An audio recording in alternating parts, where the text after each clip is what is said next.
Hello. Welcome to the Malibu Music Room.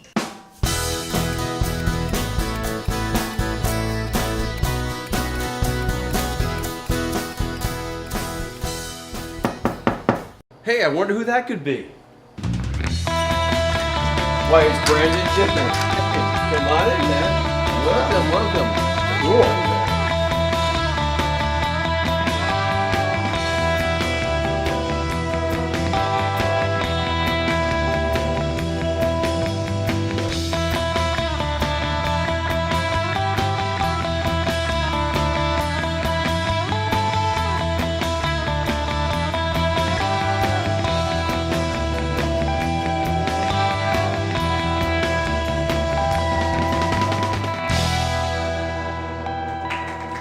Hey there, welcome to the Malibu Music Room. We've got our guest Brandon Jenner here today. Brandon, thanks for coming down, man. Of course. It's taken a while to get you here, but it's great to have you here.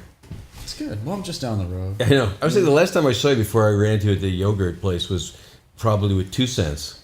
Wow. You know, back we had we had the O'Rourke brothers, Dave and Adam on for our Christmas show. I still see them and talk to them very often. What age did you come to Malibu? I was born at St. John's and brought home as a newborn. Oh, really? Okay. Yeah. Wow. So you've been here your entire life. Wow. Entire life, aside from going to college, which I did in Boulder. Those years, aside from that, I lived here in Malibu. I lived in Santa Monica with my wife for 6 years before we had a child, and then we got a place out here when we wanted to have a baby because we grew up here and we knew that it was such a special place to do so, and we wanted her to do the same. Did you guys meet here, you and Leah? My wife and I, Did you go to Malibu High or would you? I went to Crossroads, which is actually originally where I met her, but her and my little brother were friends before at Meadow Oaks and Viewpoint over the hills. So I've known Leah since we were very young and kind of started becoming friends and knowing her better. And when she was in 7th grade, I think I was in 8th grade. And did you know she was a singer? No, but I knew she was very special. Yeah. I knew she could do whatever she wanted to do in life. She just carried herself in a very particular way, and I always remembered that, and I knew it right when I very first saw her. And then we didn't start dating until we were in our early 20s, because even though we played in bands and stuff, growing up, but we always had significant others, and now we have a baby together. But it's amazing that you would end up as a vocal duet situation as well. It's just and it works so well. Yeah. It's almost like if you went to audition somebody, that's who you'd end up with, and it just worked out that way. Music is really important to the both of us, and we're also very, as a lot of musicians are, we're very critical and very opinionated, And I think we're both somebody that the other person looks up to musically, which I think heightens the attraction that you have towards them if you really look up to somebody. I've always looked up to her musicality and her tastes and talent, and I think she's done the same with me. So it's very fitting to be working together and to be living together. Yeah, it's great. Yeah. So you were here really, part of the thing with having this show was to kind of highlight how there's so much young, incredible musical talent coming out of Malibu, which is a relatively small town. And sometimes I liken it to what Liverpool was in the 60s, in that we had the Malibu Inn, which was kind of like the Cavern, where at one point you didn't have to pay to play. I mean, you could play original music there, and there was enough of a local scene that people would come to play. And you were part of that, with your recollection, I'm sure. First place I ever played. Yeah, with going back to those days of Backbone and White Star and all those guys too. Yeah. And did you find that as you moved on your musical career, did you realize that wasn't something that everybody had? You could a place. Well, I didn't realize in the beginning. I just kind of thought that was the way it was everywhere. I think, I mean, I also, having said that though, I also knew what a microcosm we were living in, just because of the people that we were surrounded by. I mean, a lot of people too have parents that are in the music business, so I knew that was unique. That a lot of young people that I was growing up with were kind of from this musical pedigree, if that makes sense. Yeah. So I knew that was unique in that sense, but no, I mean, I don't think we were really thinking about that when we were growing up. We were just trying to have fun, but you're right, it's rare to find somewhere where there is such a local supportive scene too, not just so many people playing music, but like we would go and play the Malibu Inn, and we were just nobody's really, you know, except for in our little town. But so many people would come and show up and play, and you know, to watch us, and that was really, really, really unique. I don't know if it was boredom. You know, it's a small town, like you said. Well, but also I think it really nurtures creativity of original music, because you can you can actually work on things and see what kind of response you evoke from the audience. Well, for sure. You know, for sure. with your mother, you know, and stepfather, in terms of music, was that an influence on you, or how did that? It was kind of on a more subconscious level, I think. I didn't really start getting into music until I went off to college. Actually, when I was younger. It was when I came back from college that I really started doing the Malibu and stuff and things. And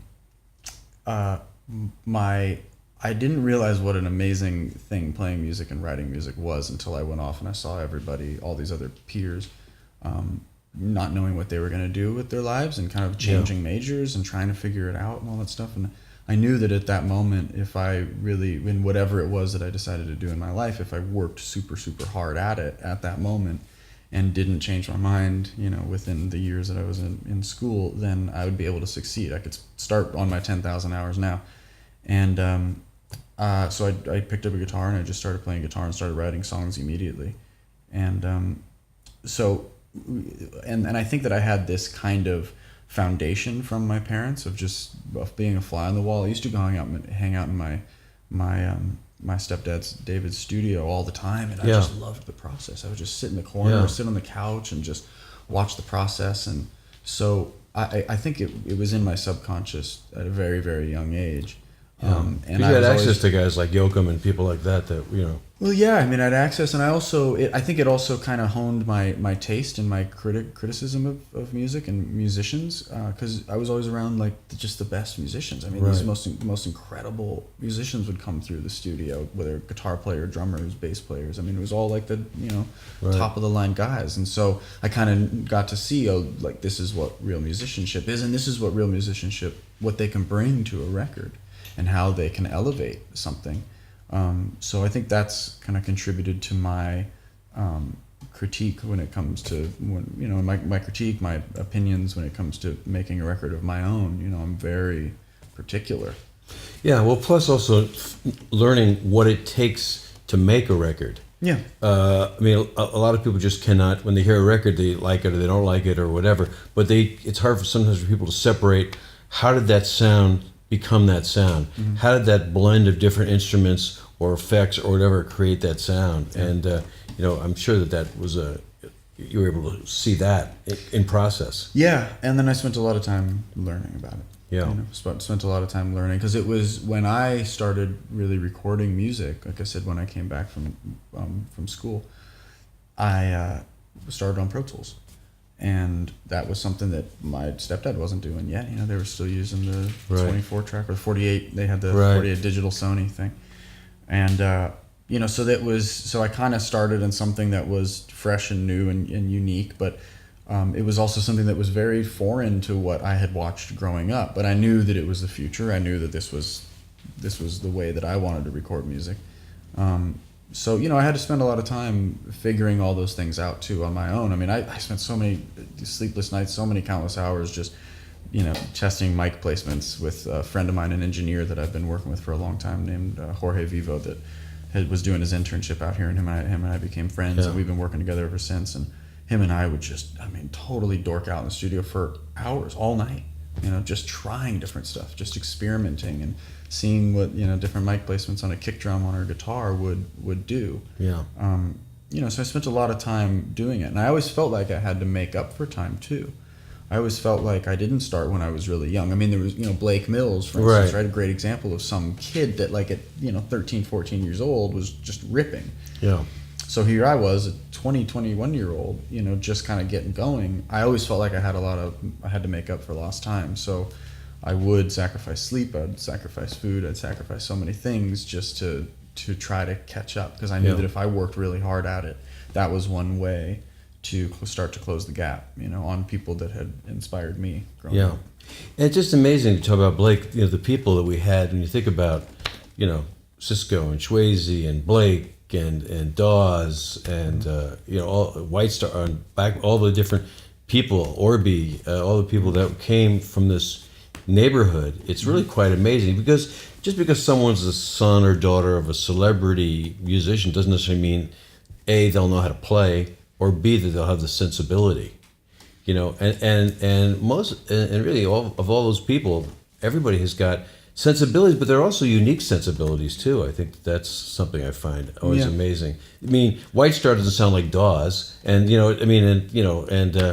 Backbone doesn't sound like you. I mean, or 2 Cents didn't sound like Johnny's band. You know, just it's like it's interesting, all these unique voices. You're right. There's definitely has not been one style of music. It's not like there's a Malibu sound, you know? Not in the same way that, or oppositely, there was, Seattle and the grunge kind of sound comes out of it. People, that's what they were doing. But for us, no, it's just been kind of all over the map.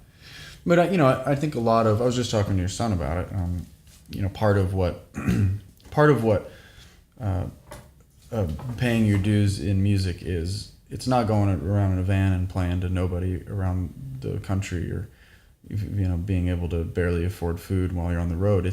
It's getting in a room and doing a lot of soul searching and figuring out what's unique about yourself. We all have different perspectives on life, just like our fingerprints. I mean, they're all unique. I'll never be able to see the world through your eyes, and because you've seen things in your life that have shaped who you are, and it goes with it for everybody in this room. And I think music is a way for us to share our perspective on the world and to let people in a little bit in some kind of way. I mean, art in general is like that, but it's a way to kind of let people in that this is how I see the world, and maybe that will help to broaden your perspective, because the more perspectives we can kind of acquire, the broader it is.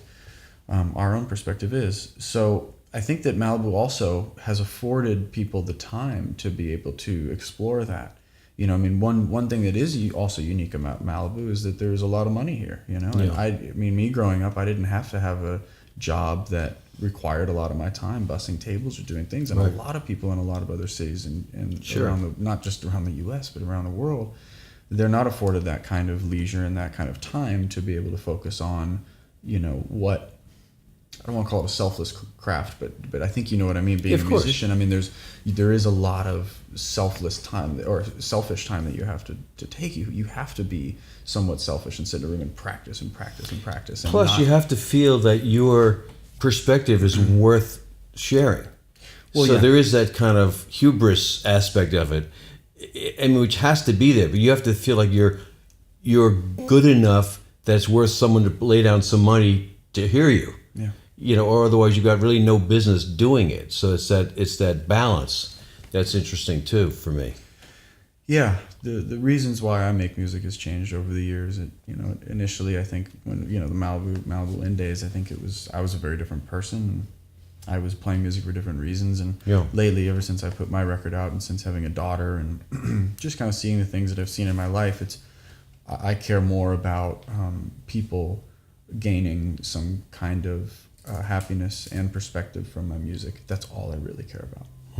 Is I just want people to feel touched in some kind of way. I want somebody to be inspired by a lyric that I write, because you're right, I also do have a very unique perspective, and I was just talking about this with somebody else the other day, at the strange little vortex that me and specifically my little brother Brody sit in with all of our family members that I typically don't talk about in situations like this with music. But with the Kardashian side of my dad being Bruce Jenner and growing up in this specific thing, and then my stepfather being David Foster, and all these, I've seen a lot of success and a lot of fame in my world growing up.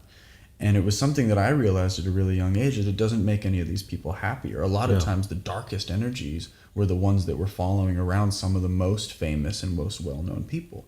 Because I think they just kind of, their walls just go up more and more and more and stuff. So, I also have a little bit of a backstage view on fame and celebrity and money. And I would like to kind of remind people that isn't the answer to things, that it's the connections that we have with people is the thing that's going to bring us happiness more than anything else. The human connections that we have with friends and family, that's where true happiness comes from. It isn't from this other thing. So from my point of view, I feel like I do have something to say. I've always felt like I've had something to say that was in line with that, where I just wanted people to feel like wherever you are in the world, you have the capability to be happy. and you have the capability to make a difference in other people's lives, and you have the opportunity to be a giving person, and that's where true happiness comes from. Yeah. And of course, now you've gone from 2 cents to I believe. That's a big journey, and obviously your daughter Eva has got to be as well as Leah, of course. But just having a child has got to really influence your perspective on writing. Yeah, it makes you see the world so differently. Yeah, it's because I found when I had children, it was a whole different kind of love. Yeah, the purity that I see lately when I pick her up from school, and she sees me and it's all her and all her friends sitting around, and she doesn't care at all about the fact that her friends are watching her going, Dada, and so happy, and runs up to me and gives me a hug. Yeah. I mean, that kind of, she doesn't view herself through the eyes of other people yet. Yeah. And as we get older, we start to do that. We view ourselves through the eyes of other people, and we're constantly evaluating ourselves and bouncing our own identity off of the views and opinions of others. And when you see a child that doesn't do that, it's a really great reminder to be pure, and it just inspires me. I mean, she inspires me, and I have a different. I want her to be proud of me, too. Like I also live now not just because I want to be able to provide for her. That's not really what motivates me as much as I want her to, when she talks about me one day, to say that I really loved her. My dad really loved me. Mm-hmm. My dad was really nice to everybody that he met. People loved my dad. He was kind, and he used his life to do something noble and to do something good and to give to people, you know, to give back. Those are the things that I want her to say about me. So I have this other motivation that drives me every day now, that is just more profound and more deep and I think more holistic than it ever has been. I wanted to ask you, you travel around, when you're playing in Europe and places like that, there's so many things kind of trying to divide people these days. And, I, of course, feel, especially through music, there's a commonality. And just wondering what your perspective is on that when you're going to other countries. Yeah, I don't know. I think everywhere that I'm more excited to go to places that that are more obscure than anything, right? Because I'd like people to know that I care about them no matter where they live around the world, right? And if I go to San Francisco, that's great. Yeah. But if I go play in LA, that's great. But I think those people also they have expected that, and they've seen a lot of really great artists. And there is a lot of divide, obviously, in the world. I mean, it's the oldest trick in the book, right? Sure. Divide and conquer. It's the way to kind of get ahead and to gain power. It's a power grab thing. And I'm trying to write songs in my own way that hopefully will bring people together. I don't know if you saw the video for I Believe, the video that I made, and I really just wanted to use my social platform because that was how I initially got the idea out and got people to contribute. But I wanted to use my social platform for some good, and I wanted people to come together, and I wanted to kind of put something out into the world that reminded us of our commonalities and not our differences. So I'm constantly working to do that. I'm not somebody that shies away from voicing my opinion about things, but I also think that being too specific with, like, in politics and stuff, sometimes you're being too specific rather than rallying up all you're gonna do is rally up one side and then make one side hate you. And I think that's there's the delusion right there, right? Is that there's nothing that really divides us down the middle. We're just constantly searching for things, and people are telling us that these are things that should divide you down the middle. So I just want to bring people together and remind people that we have so much more in common than we have in difference. Mm-hmm. And I hope that I'm able to do that through my music, and I hope that when I travel, that I'm at least, as an American going out into the world, I hope that they see somebody that carries that with them, and that they see that's somebody that isn't divisive and cares about them as well. Yeah. Well, yeah. Well, yeah. I mean, we're all we're all human, and I had we all know. I mean, that there's some other things we have in common. We really have no idea what's going to happen to us when we're gone. Sure. And we also know, we can all look at each other and say, yeah, we didn't have a choice before we were born, right? We didn't have a choice of who we were going to be, where we were going to be born, any of that.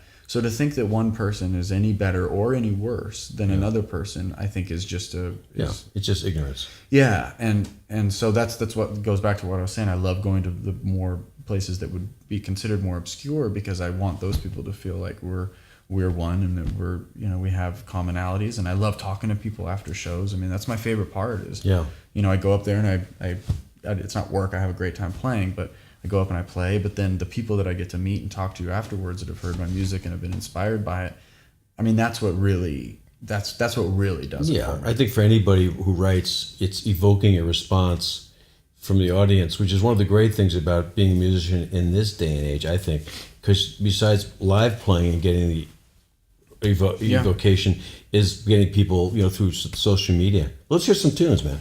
Okay. Thanks for coming. This is of great. course.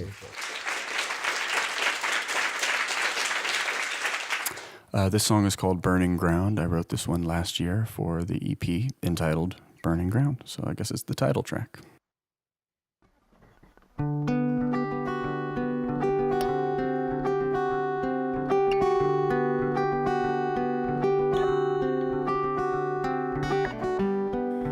Wake up with the morning sun, but the light never comes.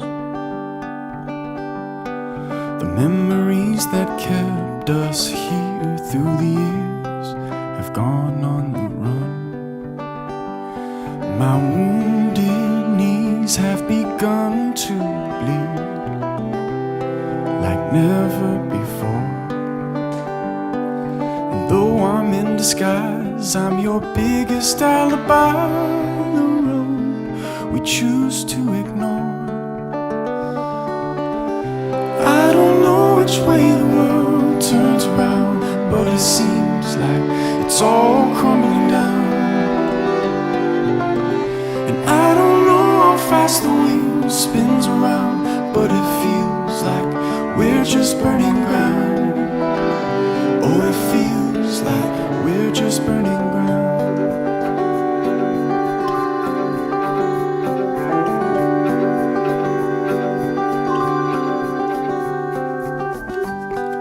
Tragedy lies everywhere with me and everyone we know. So now when we see the clouds on fire, we just sigh and say, look how beautiful. You don't believe in what we've come to be. That's a promise you once made. Casting out your cries as the moon begins to rise. Our love spills to the floor. I don't know which way the world turns around, but it seems like it's all crumbling down.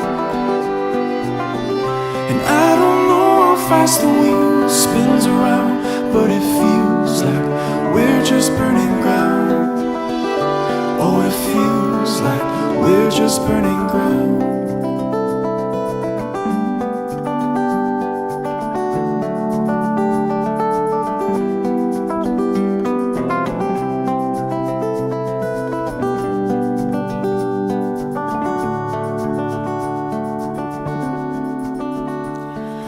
Plain lines in your hair, in the looks and with the words I would never dare know.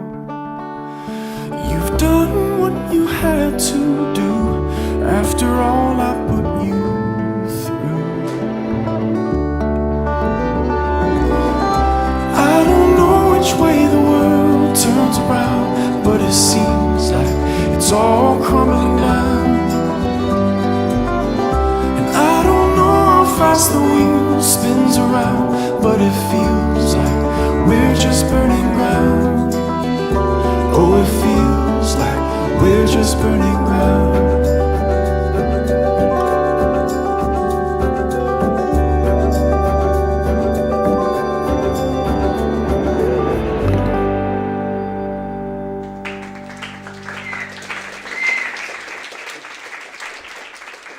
I'm going to play a song that my wife and I wrote along with a guy named Butzo Testad called Vaseline. I've been playing it while I've been out on the road, and it's a lot of fun. So here it goes.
faking a smile, even denial, ready to die, always on trials. Everybody feel this lonely.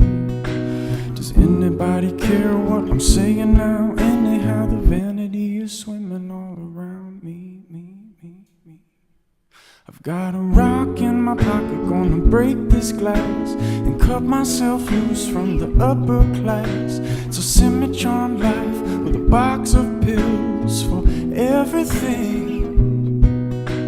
My mama and my daddy kiss with apprehension, and I find that in my body there's just so much tension. I get myself together till the things go smooth like Vaseline, Vaseline.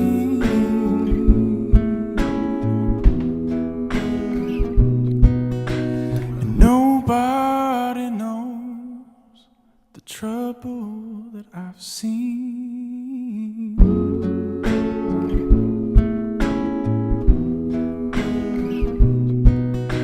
Wherever I go, it gets harder to breathe.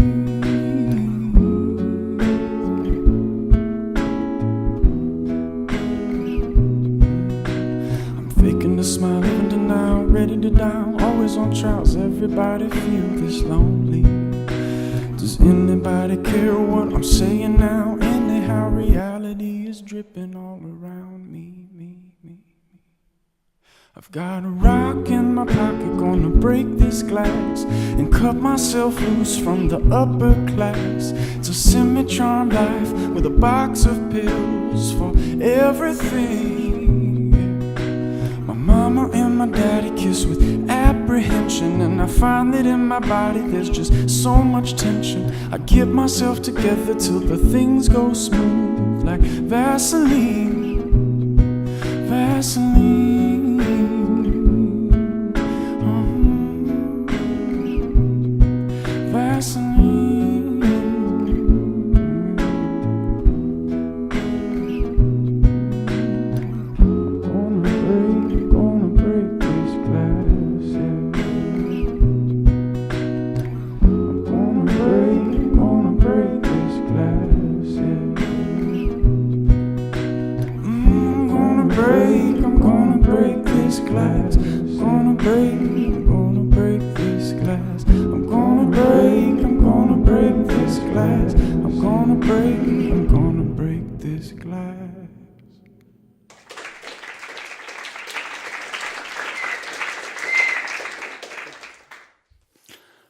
This next song is called I Believe. I wrote this one last year for my EP Burning Ground as well.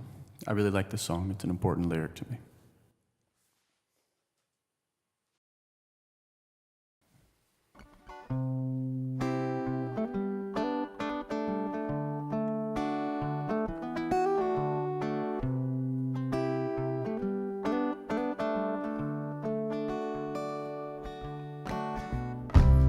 Hearts beat, eyes glare, running down the streets to nowhere. Nobody can hear what the poets say. The people with blank stares are playing in a game that ain't fair. It's easier to look the other way, and maybe something's always wrong. We try to stand out before we all move on. The wise man leaves the stone on the road. I believe in peace, I believe in people, I believe in you. If you believe in me to give all you can, then nothing can be taken from you. I believe in love, I believe it's simple. Listen to your heart, 'cause everyone is equal. Giving all you have will leave you with nothing to lose. Bottled up and broken down, prophets fade away in the sounds. The city lights have cast the stars away, and blood spills in our towns. Buried is the love in this ground. Another time and on another day,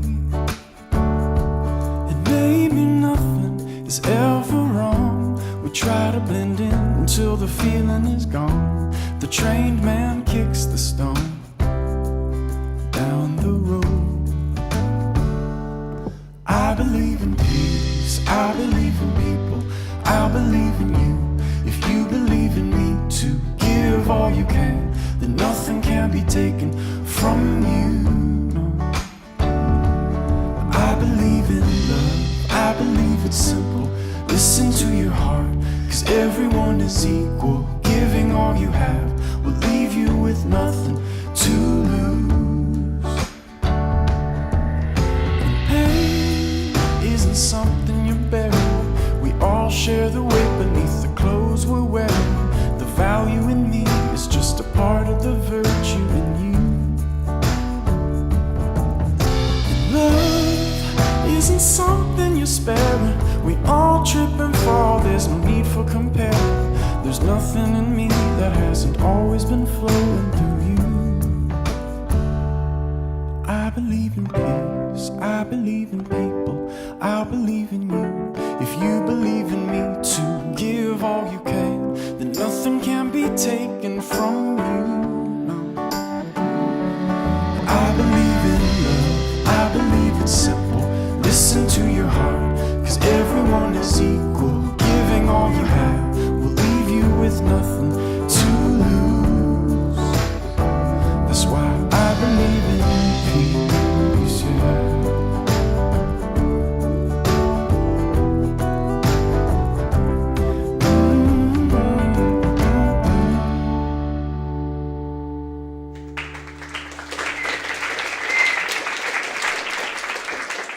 I want to thank my guest, Brandon and Jenner, for coming down tonight. Brandon, thank you, man. Good man. All Of right, course. take care. Thank you.